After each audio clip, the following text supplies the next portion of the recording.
What's up everybody and welcome back to a brand new episode of This Video is Sponsored by Everything. Now when I'm not talking about my favorite Nintendo games, I like to spend my free time playing AFK Arena, the exclusive hit mobile app. AFK Arena is a casual action card game where players can build up a personalized team and level it up with an automatic farming system. That must be my new clothing line!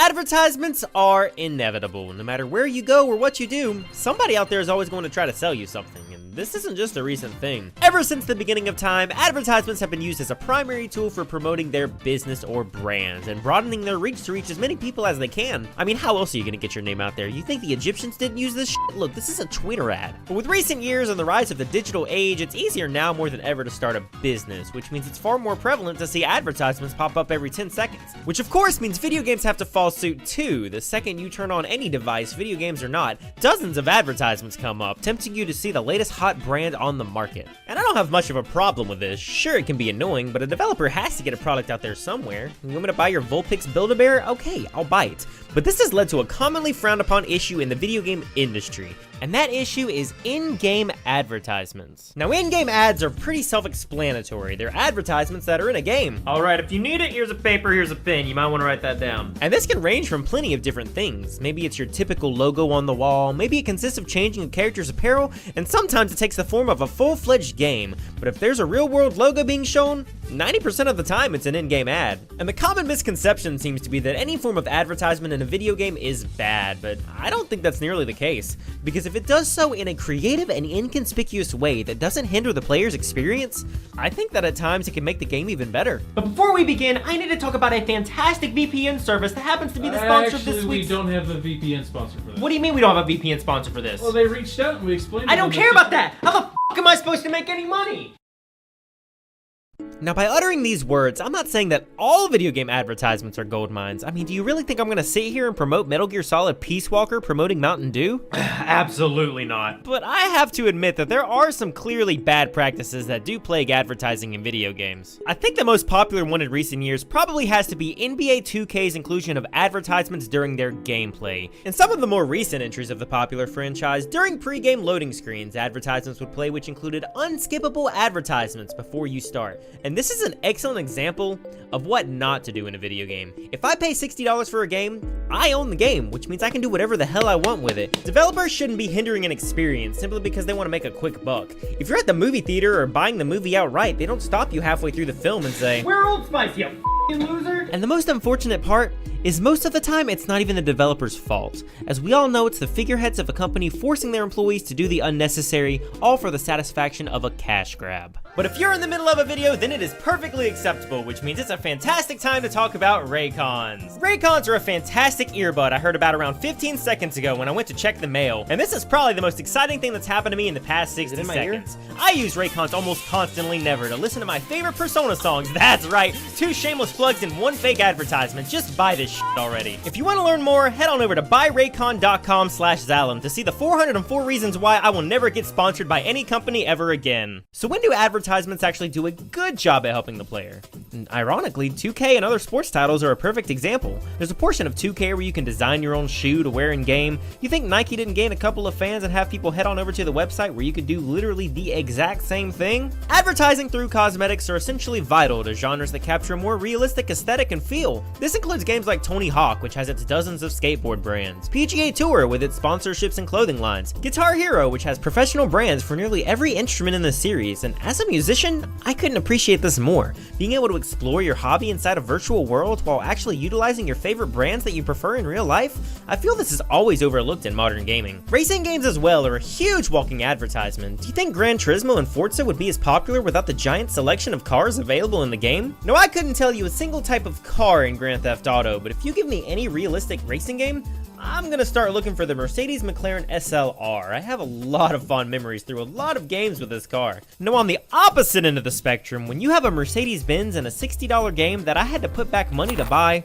do you really think I'm gonna go out and pay $60,000 for that one? But as cool as smacking someone with a red shell and a semi-luxurious sports car can be, this is an excellent example of product placement that is not executed well. When you have a cheap shill in the game, it makes the world feel less immersive. Does the developer really want to make the player feel like they're being being utilized for profit? Imagine you're playing Uncharted and Nathan Drake runs towards the screen saying, "Hey, I'm Nathan Drake. If you're the adventurous type like me, then get in on the Subway Taste for Adventure for a chance to win epic trips and exclusive access to Uncharted 3!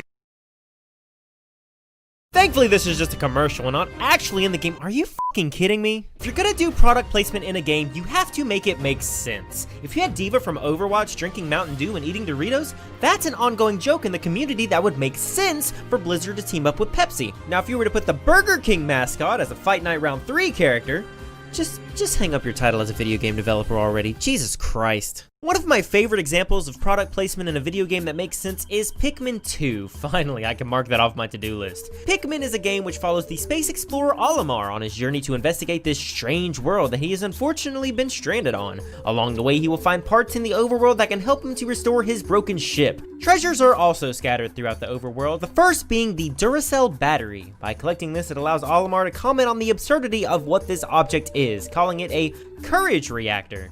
And though it might be controversial, I think this is advertising done right. See, Pikmin has a wonderful charm to it. The environment is much more realistic than your average Nintendo title. Olimar uses the strange occurrences in this foreign world to sprinkle bits of comedy as his interactions bring life to this otherwise mediocre world. Seeing him call real-world objects by absurd names and try to piece together what they're used for adds a ton of heart and doesn't feel like the game is trying to sell you something. So when he calls a 7-Up bottle cap a quenching emblem, it actually feels kinda natural. Now let's turn the tables a bit and say you have a movie promotion for a game like Fortnite. That's not a subject I thought I would ever talk about in a video. This is easily just a cash grab to promote the new Avengers movie, but because Fortnite has built a world based off of comedy and silly antics, a crossover this ludicrous makes sense. If Marshmello can throw a live concert in Fortnite, then anything can be expected in this game. So when you see Thanos coming down and hitting that default dance, I don't know, man, that still doesn't sit well with me. But what happens when you don't have to give in to the products for sale, when the game makes ads an option?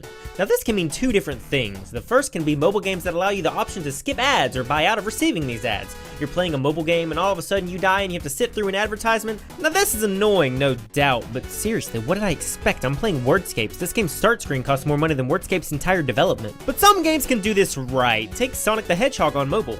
Now this is a free-to-play version of Sonic the Hedgehog and is able to be beaten 100% entirely. However, an advertisement will be played at the end of each zone or when leaving the application, meaning you can beat the game in less than 10 ads. Now, if you really don't want to see these advertisements, you can buy the option to remove them for only $2. And how could you not support that? I mean, seriously, removing the ads in Wordscape costs double that. Do you really want to complain? I feel this is the best way to do this, giving the players the option for a free experience while offering a small, easily affordable method to enjoy the game.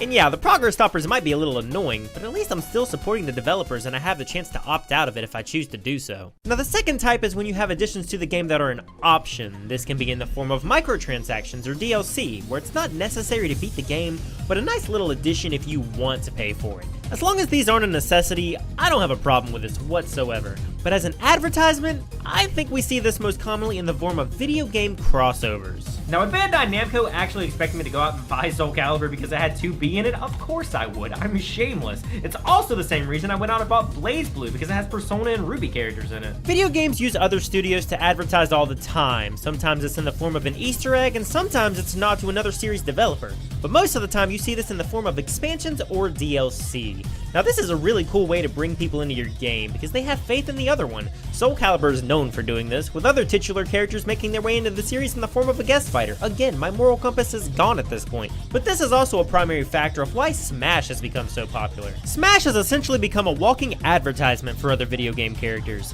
Whether it's a full-fledged fighter or a Mii costume, advertising along another franchise does wonders for other developers. When Byleth got announced, sales for 3 Houses skyrocketed, and that leads me curious to how the rest of the Fighter's Pass will flare. Listen, I'm talking about 2B, I'm talking about Smash, I think you know where I'm going with this. But this isn't just exclusive for video games. Mortal Kombat has become well known for its crossovers with mainstream horror movies, but I feel this is more of an incentive for people to buy Mortal Kombat instead of the opposite way around. Now take Negan in Tekken 7. I'm pretty sure a few people went and watched Walking Dead after that, which is what happens when good advertisement takes place. You advertise the biggest game of the year, I advertise in the biggest movie of the year. Advertising in video games isn't perfect, but when it works, it usually works really well. Unfortunately, when it doesn't, it's fairly obvious to see. Video games are an escape. It's the player visualizing themselves in a fictional world separate from their own. So when they get a glimpse of relatability, it should make the experience feel more intimate rather than a shameless way for developers to make money.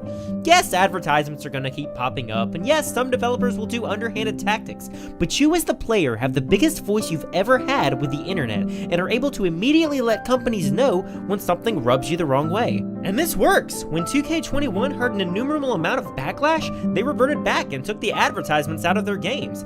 Advertisements aren't inherently a bad thing, and I'm sure nobody really wants to see them in a video game, but if we voice our opinions to big name companies, we can give the feedback to help make them a fun and engaging experience for everyone to have. Video game advertisements are an amazing thing, and I think they're typically much deeper than we usually think. Sure, a lot of these things aren't typically what we think of when we hear the term video game advertisement, but I think that makes them a lot more interesting. Personally, the more ways that a company can try to promote their product, I don't have too much of a problem with. But I do have a problem with the fact that I've gone this whole entire time without talking about Raid Shadow Legends. Come on, I'm way above that, but I'm not above telling you to like, comment, and subscribe. Come on, I'm pathetic.